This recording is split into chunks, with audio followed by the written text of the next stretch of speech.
Personally believe. And പിന്നെ കർമ്മ is A bitch എന്നുള്ള കാര്യത്തിൽ ഇന്ന് ക്ലിയർ ആയിട്ട് കണ്ടു. കാരണം കഴിഞ്ഞ ആഴ്ച അപ്പാനി ശരത്ത് എലിമിനേറ്റ് ആയ സമയത്ത് you will literally dancing out of happiness. Appani Sarath ആ വീട്ടിൽ വന്നിട്ട് കുറേ കാലം ഉണ്ടായിരുന്നു. So he would have definitely had a personal connection with many of the contestants in Bigg Boss house അല്ലേ. അപ്പൊ അപ്പാനി ശരത്ത് പോയ സമയത്ത് ആ ഒരു happiness what you showed is what you got back today when you were being evicted. അപ്പൊ സത്യം പറഞ്ഞ അപ്പാനി ശരത്തിനെ വേട്ടക്കാരനായിട്ട് കൊണ്ടുപോയി. ഇന്ന് മസ്താനി പോയ സമയത്ത് ആര്യൻ ആ വേട്ടക്കാരനായിട്ടൊരു ഡാൻസ് ചെയ്തു. Akbar, Aryan, Benny, everybody celebrated a moment for Appani Sarath and gave it back to you. So hope you took it in that spirit. Anyways wishing you a great life ahead to Mastani. Praveen ഇത്രയും പെട്ടെന്ന് എവിക്റ്റഡ് ആവുമെന്ന് സത്യം പറഞ്ഞാൽ പ്രതീക്ഷിച്ചില്ല. കാരണം പ്രവീണിനെക്കാട്ടും lazier contestants or less active contestants ഉണ്ടായിരുന്നു Bigg Boss ഹൗസിൽ. അപ്പോൾ പ്രവീൺ എന്തിന്റെ ബേസിസിലാണ് ഇങ്ങനെ പെട്ടെന്ന് പോയി ഓർ വോട്ട്സ് ഇങ്ങനെ കുറഞ്ഞു എന്നുള്ള കാര്യത്തിൽ ക്വൈറ്റ് സർപ്രൈസിങ് ആണ്. We really wished Praveen was there in the house for some more time. പക്ഷേ പ്രവീൺ ഉണ്ടായിരുന്ന time you were good and wishing you a great future ahead. പിന്നെ Mastani well deserved eviction. First വീക്കിൽ തന്നെ മസ്താനി നോമിനേഷനിൽ ഉണ്ടായിരുന്നു. എങ്കിലും I'm sure you would have been evicted the very first week.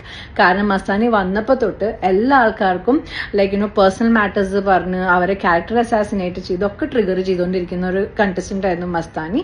നമ്മൾ എന്തൊക്കെയോ പറഞ്ഞാൽ നമ്മുടെ ഹ്യൂമാനിറ്റി, നമ്മളുടെ ഒരു കുറച്ച് നന്മ നമ്മുടെ മനസ്സിലുണ്ടാവണം. നമ്മൾ ഹ്യൂമാനിറ്റി വിട്ടിട്ട് കളിക്കരുത് ഏതൊരു ഗെയിമിലും is what I personally believe.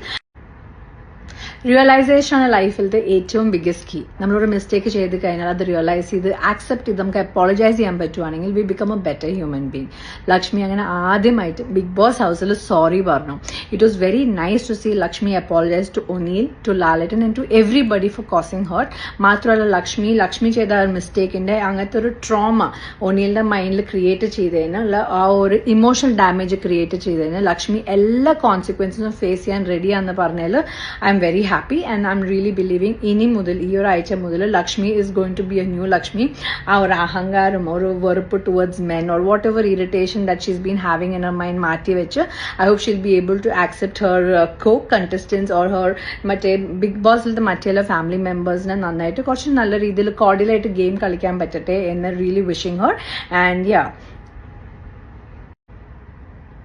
U K ലക്ഷ്മിക്ക് നല്ല തൊലിക്കട്ടിയുള്ളത് യു കെ ലക്ഷ്മിയുടെ ഭാഗ്യം. അല്ലെങ്കിൽ സാധാരണ ഒരാൾക്ക് ലാലട്ടൻ ഇങ്ങനെ ഇത്ര വൃത്തിയായിട്ട് വയറ് നിറച്ച് കിട്ടുന്ന സമയത്ത് ഇങ്ങനെ പിടിച്ച് നിൽക്കാൻ പറ്റൂല. ലാലട്ടൻ ചോദിച്ചോല്ല ആരെയാണ് വീട്ടിൽ കയറ്റാൻ പറ്റില്ല. അത്ര സ്ട്രോങ് ആൻഡ് പവർഫുൾ ആയിട്ട് ലാലട്ടൻ ചോദിക്കുന്ന സമയത്ത് യു കെ ലക്ഷ്മിക്ക് പറയാൻ പോലും പറ്റുന്നില്ല. കൂടെ മസ്താനിക്കും കിട്ടി. She also deserves it. കാരണം ഇവർ രണ്ടുപേരാണ് സത്യം പറഞ്ഞ wrong influence in the house and in the society. കാരണം ആദില നൂറ് ഏത് രീതിയിലാണ് നെഗറ്റീവ് ഇൻഫ്ലുവൻസ് ഉണ്ടാക്കണേ. അവർ പറഞ്ഞതുപോലെ തന്നെ നമ്മളുടെ സെക്ഷുവാലിറ്റി ഡിസൈഡ് ചെയ്യുന്നത് നമ്മളല്ലേ. സത്യം പറഞ്ഞാൽ ഇങ്ങനെ ലാലട്ടൻ പറയുന്നത് പോലെ തന്നെ യു കെ ലക്ഷ്മിയുടെ പെർസ്പെക്റ്റീവ് വേറൊരാൾക്ക് ഇൻജെക്ട് ചെയ്യുന്നതാണ് ബാഡ് ഇൻഫ്ലുവൻസ്. അല്ലാണ്ട് ആദില നൂറ് അവരുടെ ലൈഫ് ലിവ് ചെയ്യുന്നതല്ല bad influence. So I'm so happy Lalettan asked everybody in the house that why they did not stand up for Adhila and Noora. Anumol അക്ബറിനോട് സംസാരിക്കുന്ന സമയത്ത് ആര്യൻ എന്തോ മസ്താനിയോട് പറഞ്ഞിട്ട് മസ്താനി വന്നിട്ട് ആര്യനെ തള്ളി. ആര്യൻ അത് അനുമോളുടെ മേത്തേക്ക് തള്ളിയിട്ട് ഒരു ഗെയിം ഒരു പ്ലേ പോലെ അവിടെ നടന്നായിരുന്നു. Anumol did get irritated with Mastani because I don't think she understood ആര്യനാണ് ആ പ്ലാൻ സംഭവം പറഞ്ഞത്. പക്ഷെ ഇതിൽ one more thing is that ഇതൊരു പ്ലേഫുൾ ആക്ട് ആയിട്ടായിരുന്നു I think Aryan would have plan. പക്ഷെ ഒരുപാട് പേര് ഇതിൽ ഫിസിക്കൽ അസോൾട്ട് എന്നൊക്കെ ഒരു വേർഡ് യൂസ് ചെയ്തു. ഫിസിക്കൽ അസോൾട്ട് എന്നൊരു വേർഡിന്റെ meaning is too deep and അത് എനിക്ക് പേഴ്സണലി അതൊരു ഫിസിക്കൽ അസോൾട്ട് ആയിട്ട് എനിക്ക് തോന്നിയിട്ടില്ലായിരുന്നു. പക്ഷേ ഓക്കെ ഫൈൻ, ഇങ്ങനത്തെ ഒരു ലൈക്ക് അനുമോളും ആര്യനും തമ്മിൽ ഇങ്ങനത്തെ ഒരു അടിപിടി നടക്കുന്ന സമയത്ത് Aryan should not have played with Anumol എന്നുള്ളൊരു കാര്യം എനിക്കും പേഴ്സണലി ഫീൽ ചെയ്തു. He should have just stayed away from fighting with Anumol. കാരണം എനി വിച്ച് വേസ് അവന്റെ എതിരെ അവൻ ഓരോ ഫ്രണ്ടിന് വേണ്ടിയിട്ട് നിൽക്കുന്ന സമയത്ത് people are calling him multiple words because I know him S a friend. അവനൊരു ഫ്രണ്ടിനെ ഇഷ്ടമുണ്ടെങ്കിൽ he stands up strong for the person. അത് ആൾക്കാർ ഇപ്പൊ അവനെ നെഗറ്റീവ് പറയുന്നത് അവൻ പുറത്തു വരുമ്പോഴാണ് അറിയാൻ പറ്റുന്നുണ്ടാവുള്ളൂ. സോ യാ, എനിക്ക് ഈ ഒരു ആക്ടറിനെ കുറിച്ചിട്ട് ലാലട്ടൻ എന്താണ്